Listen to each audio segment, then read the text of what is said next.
who knows me knows that the only reason I haven't been to St. John's during MuchEast's brief life so far is that it was very, very difficult logistically to figure it out. So I get a phone call one day from the excellent folks at Junctions here in town, and they asked me why I hadn't been over, and I had to respond truthfully. The problem was I was trying to find out when all the bands I wanted to see were going to be in town at once, and that was a problem. So they said, why don't we make sure that all the bands you want to see are in town all at one time, and we'll put them all on in our club, and then that'll be an excuse for you to come. And that was pretty much the catalyst that got me here in the first place. So for this show, what we're going to see is a whack of bands that the fine folks at Junctions put on for my benefit and for the benefit of everyone else in the country so that I would get here. And the first band up on the show is, oddly enough, a band that was on the very first MuchEast show, a band called Drive, and they've finally got stuff to talk about. The recording career is about to happen. So here's Drive, yet again, MuchEast.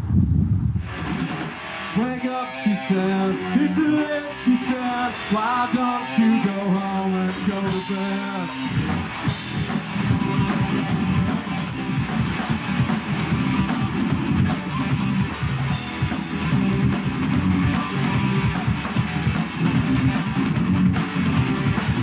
Wake up, she said, it's too late, she said, why don't you go home and go to bed?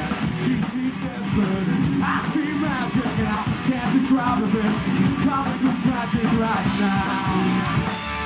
It's becoming gospel. I know this for a fact, that you will be the first band from Newfoundland that will be making a second appearance on MuchEast. Because, of course, I do believe you guys were in the first show, weren't you? Yeah, we were on the first show. It is an honor. Yeah. Well, of course it is.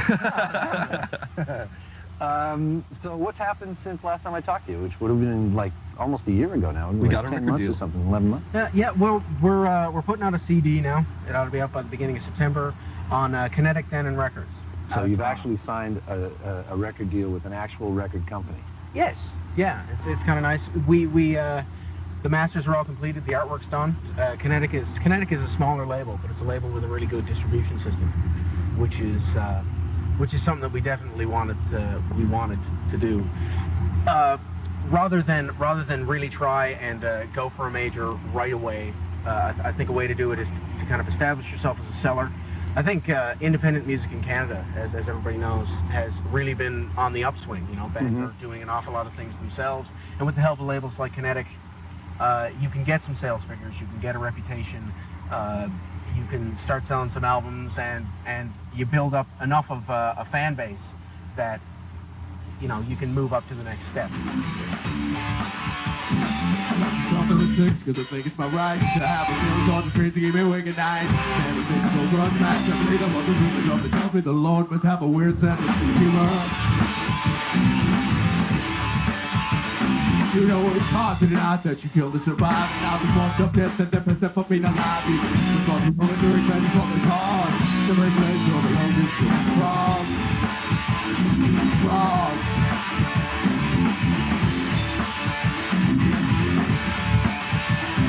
12 songs on the record, yeah. What's it called? Blink. Was this recorded after you signed the deal, or was this something you No, already had, and then the record company said, yeah, we'll put it out for you? No, it was recorded before we signed the deal. Basically, our producer, Ward Pike, came to us and said that he was interested in our material, and we got together to record the album. And then after that, we decided, before we go putting it out or anything like that, why don't we try and shop it around a little bit? And it just so happened that we met up with a fine lad named Lindsay Gillespie from Kinetic Records in Toronto, and he's been nothing but excellent to us, actually. Really reasonable, good guy to work with, and the album is coming out, and we're extremely pleased. Can't hear a sound. A wave that pulls you along. A wave that pulls you under the ground. Yeah, the ground. Seeing as how we're standing here, why don't you tell us where we are at the moment, please? We're in the courtyard of Memorial University, standing next to this freaky kind of compass statue here. As you can see here on the ground, we've got north, and then east is right over there. Consequently, south would be over this way. And then finally, last but not least, west. We prefer east, because that's where we are. It was a lovely little I guess this is a nice example of the flora of the region. It's a nice university. There's no doubt about that.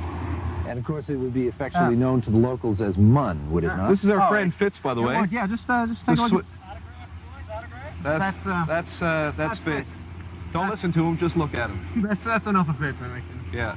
And everyone in town, of course, is just hugely elated at your success. And yeah, I think we've been really making some strides forward locally, which is good. It's nice to play. It's nice to play in your own town and have people show up and have people congratulate you. People who've heard about it, you know. I think, you know, in Newfoundland, I've said this before. I think I said this on the first show, that it's a very cooperative scene down here, and people are happy to see you get ahead, because if we get ahead, every time we sell an album, this builds credibility for Newfoundland music in general. Mm-hmm. I don't know why, but there's kind of been a tendency to poo-poo Newfoundland music as somehow inferior. It's kind of like Newfoundland is to Canada what Canada is to the United States, you know? We've run into a lot of problems actually with that, booking agents, club owners and stuff like that. We mentioned we're from Newfoundland, and they laugh and hang up the phone. So well, I think we don't enjoy that. Well, our solution to this, of course, is just to play the gig.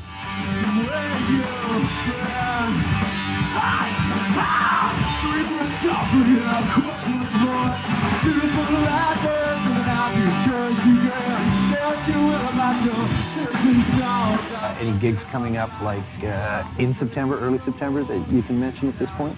We're playing New Stock. Yeah, that's one. That's going to be a show out in Mackinson's. Yeah, when is it though? It's September 2nd. Oh, okay. It's Labor Day weekend. Labor Day weekend, Okay. yeah. It's basically for all the people who are going to be in town and from out of town to come out. It's only 45 minutes outside of town, and it's going to be our own little Woodstock-esque type thing. They got a big field on the go, a whole bunch of bands, including us, Bong, Liz Band, Late Shift, Gravel Pit, Dread Heavy. All those bands are going to be there. Mark Green, Cat Bud Comedy Troupe, they're going to be there.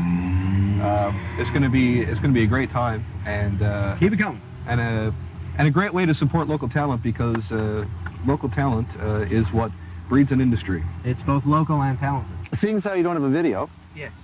is there something you'd like to see that we could play after our interview here? Ooh. Oh, goodness me. Would it be an East Coasty thing? It can be whatever you like. I'd like to see some Iggy. This is my show. We can play whatever we want. I like Iggy and the some Stooges. Iggy and the Stooges. Iggy? Yeah, old Iggy. Well, I wonder if we have any Stooges stuff. Do you? Well, we'll see. If we don't, we'll play Iggy instead. Yeah. All right. American Caesar or something. Yeah, Cool. yeah. At all. One of the things you realize that you come here and you see a bunch of guys in an excellent band, and the next time you come, you sort of recognize the guys, but they're in a completely different band. Well, the next band up is a band that is exactly like that. They've only been together for a short period of time. You probably haven't heard of them before, even if you're from St. John's, but you'll probably recognize all the faces. So here's our little encounter with the Punters. I went down to that city where worked for many's a year to the 100 house.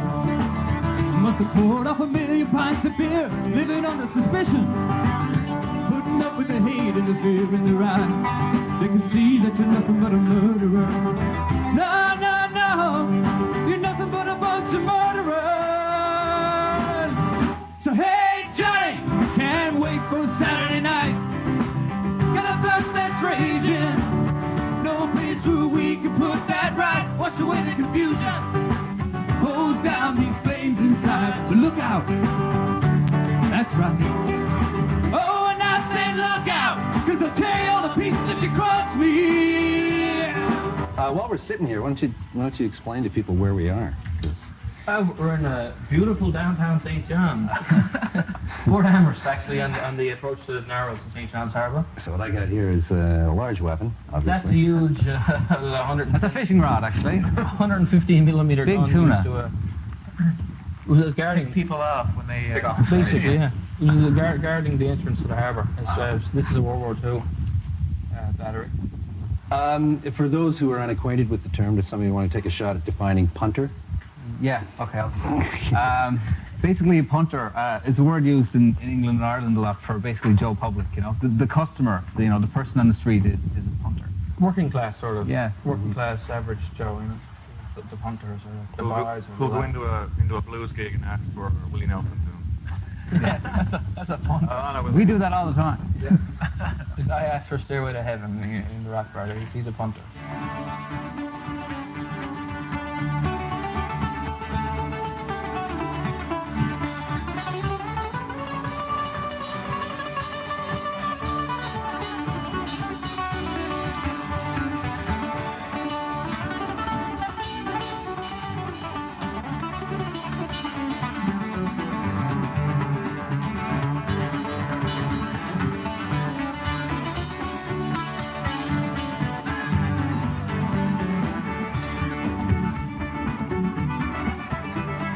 So in terms of what you are doing with this stuff, and we were talking about the traditional folk roots, because there seemed to be a fair amount of the rock element in it. Is that where you're definitely leaning towards?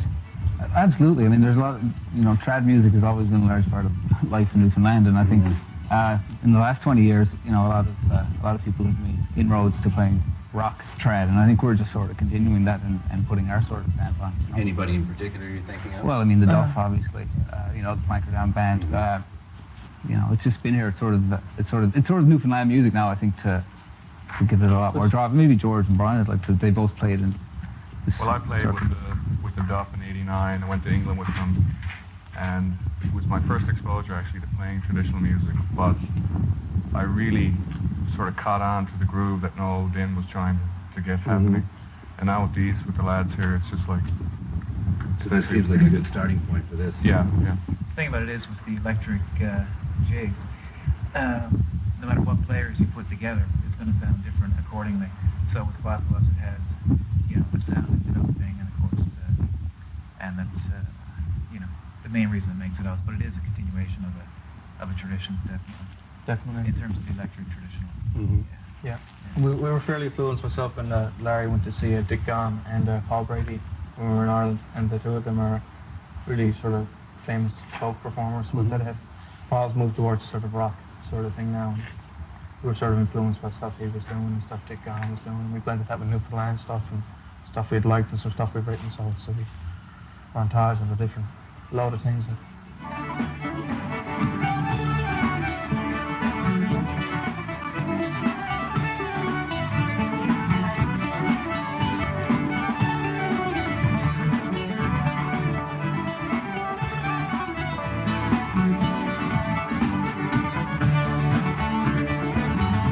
What kind of place is this?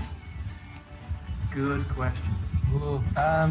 It's the best place in the world and the worst place in the world at the same time. It's the best place to come up with ideas and artistic and expression, and the people are great, and there's culture and everything, but it's desperately hard to get work. It's very isolated too. Even in the jet age, it's fairly isolated. It's expensive to get out of here. Mm-hmm. Even to go to Halifax for a weekend, if you get a great deal, it's still $300 each to get out of here. Walking across the ocean, the land of opportunity, that some of them will never see.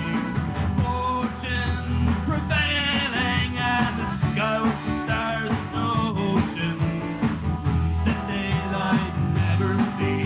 They'll break the chains of poverty and Big part of Newfoundland is big part of the culture sometimes is doing things, and when someone else succeeds, it's almost twice as bad as if you had failed. So sort of it can be pretty a lot of infighting and stuff too, but that breeds sometimes it breeds healthy competition, and sometimes it's just It's worse when you come back, because then it's really like, you couldn't make it up along. I always knew that you were.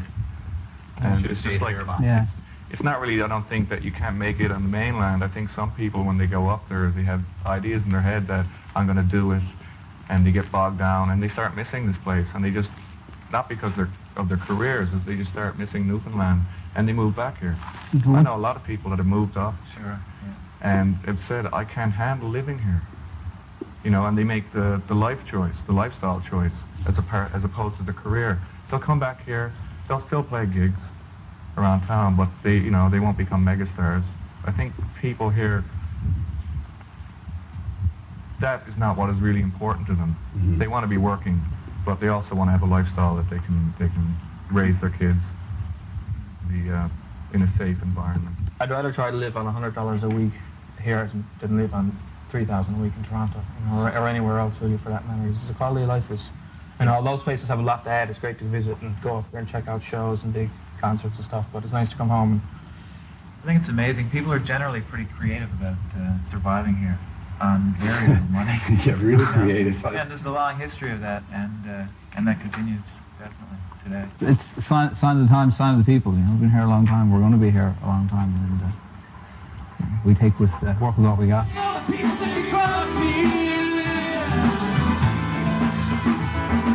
Look out! Another latitude and a top on altitude. I must judge that issue is my friend. Your finance becomes you, your profit maintains you. Let the spirit come inside and lift you up. They say tune up, oh yeah. Come on, give me the real stuff. That flame has been snuffed. Oh, won't you give me the real stuff? I remember from my youth being upper gullies is what we always knew it as.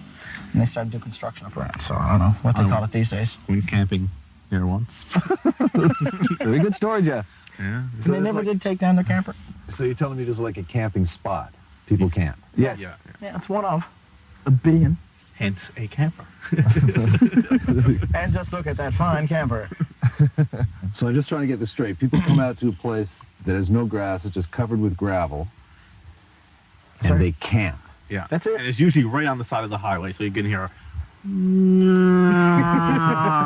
they're all night. sitting there with their beer and their caps on. Like, And it isn't necessary for the gravel pit camper as such to have water near them? no. No. They generally try to stick to a pond, though, and in a lot of cases the pits are very near the ponds. 1 foot forward, 2 steps back, stepping stones to protect. 1 foot forward, 2 steps back, children die on the continent.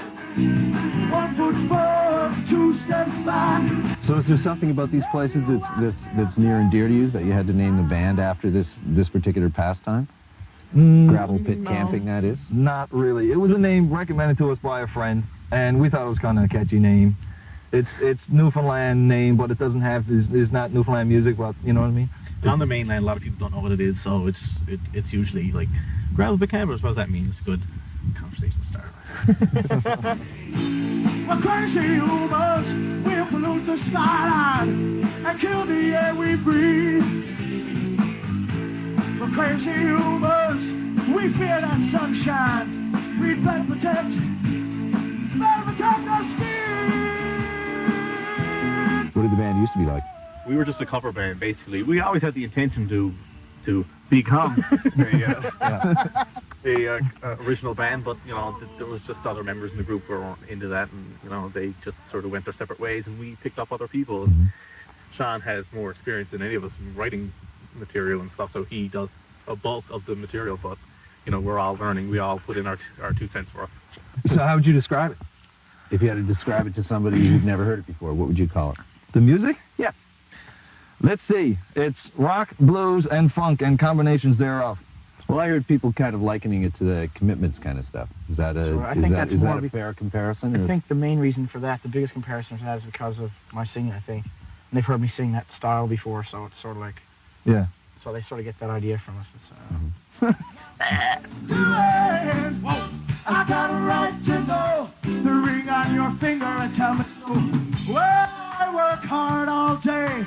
I come home a little late, and you're nowhere to be found. Tell me, Josephine, what's going down? Well, now that you have the tunes, what's happening with them? Well, we finished recording them. Right now, we're working with our engineer, Scott McLean, another friend of our, Lee Tizard. Both of them have tremendous, excellent ears when it comes to mixing stuff, and that's what we're doing, our final mix, before we send it off and get it to CD. So we'll ask the question that you're so fond of hearing. So, What year is it? when might we see that? Don't make us kill you. Turn the camera off, man. We're gonna have All right, to this kill you. interview's over. This is a new show, man. Vague. Be vague. Be very vague. No, it's September. September. It should be out. September was a good date to look at, yeah. It is. Uh-huh. 97. Lost our courage to reason. Why? Everything must change. Everything must change. So what's the biggest problem being an act here? What's the toughest thing about being a band in St. John's? Venues, definitely, yeah. Being an original band, it's a hard thing. Yeah. You're trying to make a living and you're trying to play every weekend, and you know, Population based. it's just there's just not a big enough market. Especially for what we're doing, you know? It seems like the alternative scene is really good and really heavy because they have a lot of young kids and play a lot of all ages shows. And they have a following anyway. Our scene is sort of a bit different. We're more Maybe pop university funk, you know? type. And it's a totally different scene, so people trying to grasp that, it's like, okay, it's not like anybody else is doing type thing. So it's not a scene to follow as such. You sort of make it your own scene. It's sort of a cult thing with us now. We have a lot of people who are interested in going out and catching a bit of funk. There's not too many bands, and original funk at that. There's not too many bands doing that here. That's why we're planning on moving to the mainland next year. We hope. Moving to the mainland? Moving to the mainland. Yeah. All of us. Girlfriends and everything. Cats. So do you think that's something that, I mean, almost anybody who's from here has to seriously consider at some point? If you're serious about it. Yeah. If you're serious about it. It's a serious step too, you know, to move from your home to somewhere else to, you know, but it's also the commitment you have to make, I think. Well, you know, the mainland's an awfully big place. Anywhere in particular in the mainland? Geez, you know, it was suggested to us to move to BC straight off, or Toronto, and Halifax, and we're thinking Halifax. Yeah. It's closer. Just baby closer. steps, you know. And you're there.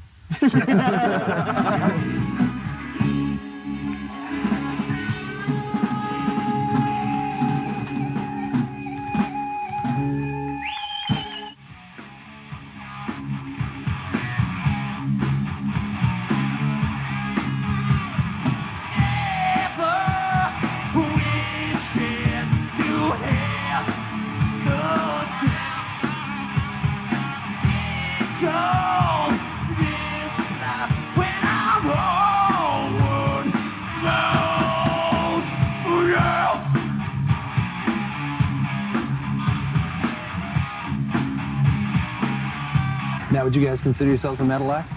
Yeah. If I said you're a metal band, you wouldn't take offense to that? No. The thing I hate the most are bands that used to be metal consider themselves alternative or grunge. I don't mind grunge or alternative myself, but I'm pretty proud to say that I'm metal, or we're metal. So you would consider yourself to be more sort of a classic metal band than sort of any of the other subgenres of metal that you might want to get into? There's too many names for metal. There's brown metal, pink metal, orange metal, black metal. Is this metal?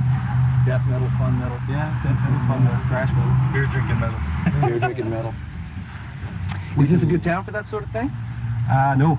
Really, huh? It's the population. It always comes down, I always say it's population. There's such a small population, and then in that population there's a small percentage of people that are like that music, and just not enough to play anywhere in big venues and stuff. Not a lot of people come out to shows and stuff.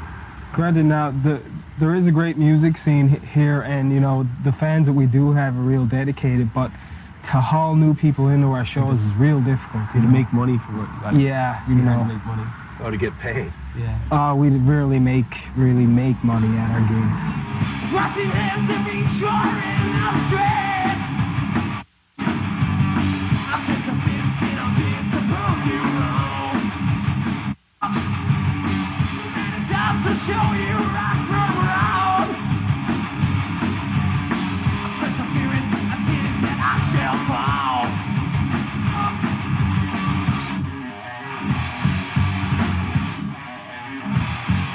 See, I would have thought that there was a lot more in the way of metal fans around here, because it seems to me every big rock I find, there's like AC/DC sprayed on it, or Slayer, or Megadeth, or something. You know, somebody's out there doing something. Small handful. They're nothing against them. They're there. They listen to it. It's cool. That wasn't you guys. No. No. No. I would say there are a good few metal fans, especially in Newfoundland, you know, like probably if you go out to some of the smaller towns, you'd probably find even more metal fans, you know. I'm not sure now, but I think so, you know. But there's a big alternative scene here in St. John's, you know. It's cool. We've got nothing against that. We think it's great, you know. But some people don't necessarily like the metal, you know. Yeah. But then again, there's a lot of people that are open enough to it. And any shows that we play, we always end up playing with all the alternative bands. Like Yeah. we're pretty accepted by everyone, which is really cool because I like some of the alternative stuff and I like my own music. So why can't someone else who's into punk music like metal music? Right? So it's all aggressive music. Well, I think they're pretty closely related when you get right down to it, you know?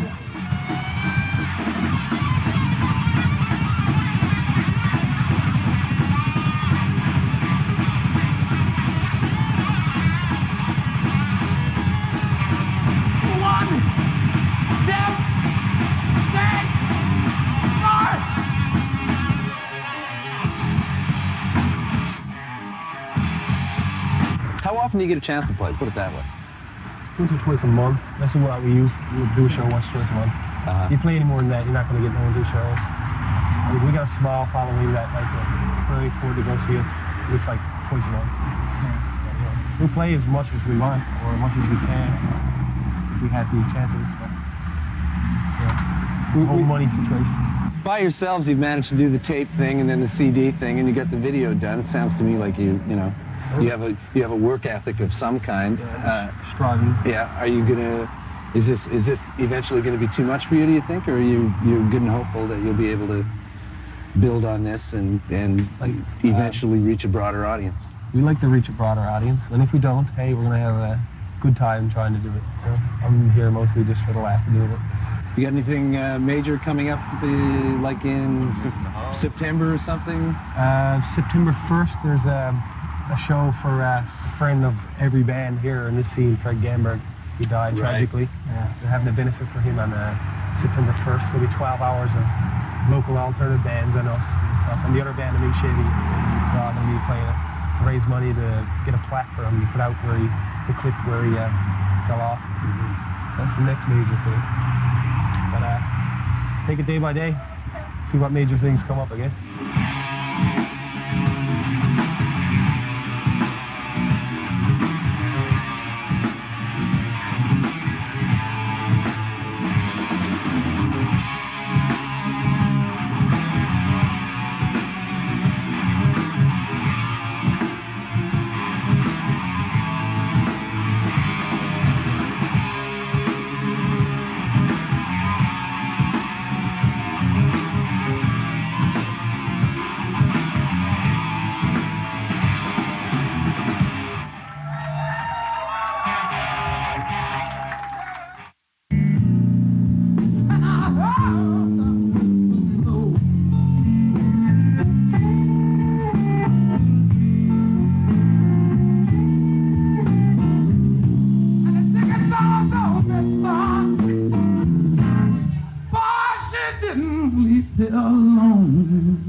How long you been playing? I've been playing guitar in bands off and on around St. John's for the last 8 or 9 years.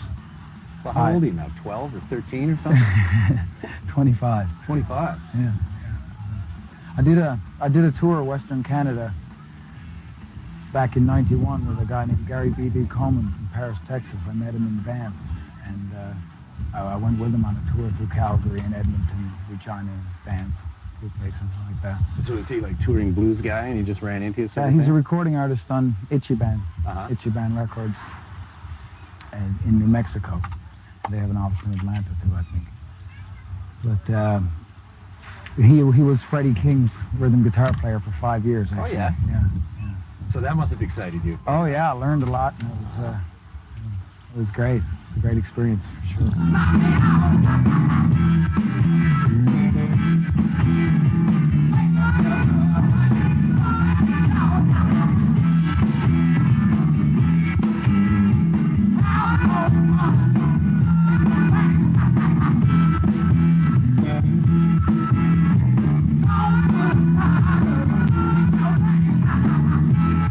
Not because I don't like it. I avoid covering Stevie Ray Vaughan or Eric Clapton or whoever, just because all the other blues bands around do it, and it's already been done. I'd rather do what they did, go back and research the older blues and do what I can with that, you know, and come up with my own sound instead of coming across as another Stevie Ray Vaughan or Eric Clapton copy, you know.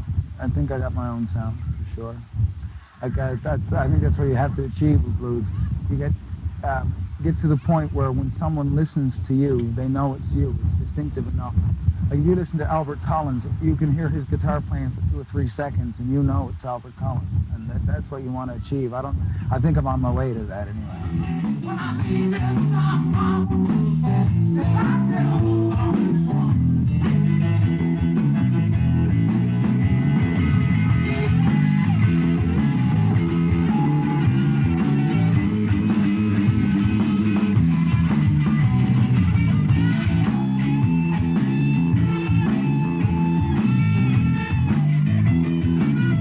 What's the blues community like here in town? Is this a good place to be a blues player? It's a good place to learn. It's a very good place to learn. You know, Roger House was around all through the time that I was learning. Dennis Parker, Peter Novias, Scott Gowdy. There's loads of, you know, and the other side musicians that are around. So it's a great place to learn. The audience is not quite as big, but it's getting there. You know, the crowds are coming out lately. So, are you like most of the people I've been talking to here in the sense that you like living here and all that, but you figure there will come a time when you're going to have to move on? Yeah, there's not enough of a market here really for blues or anybody to make a real decent living just concentrating on St. John's and the scene around here. Especially in my case with the blues, it's even hard to play outside of St. John's. If you go to the rural communities around Newfoundland, you're looking at an even smaller audience that will appreciate what you're doing. So I think I'd have to leave because it's not a central location either. It's hard to travel.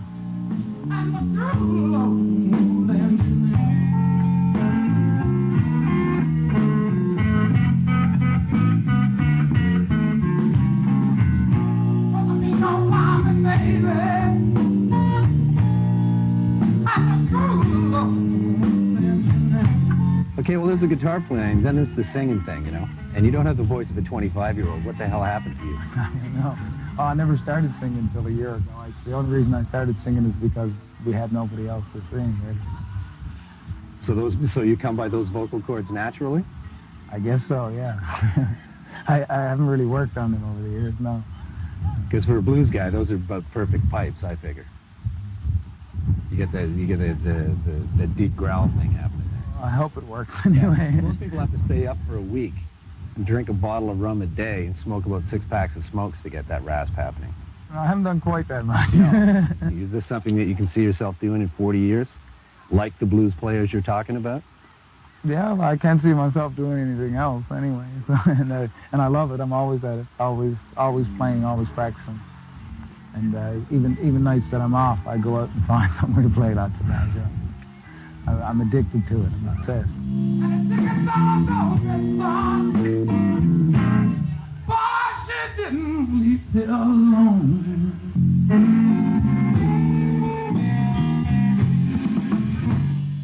Well, that looks like it's it for us this week. Thank you very much. Thank you very much, St. John's. Thank you very much, folks at Junctions, for helping to make it happen. Thanks for all the bands that played for me. Stay tuned next week where we'll have more from St. John's here on MuchEast. See you later.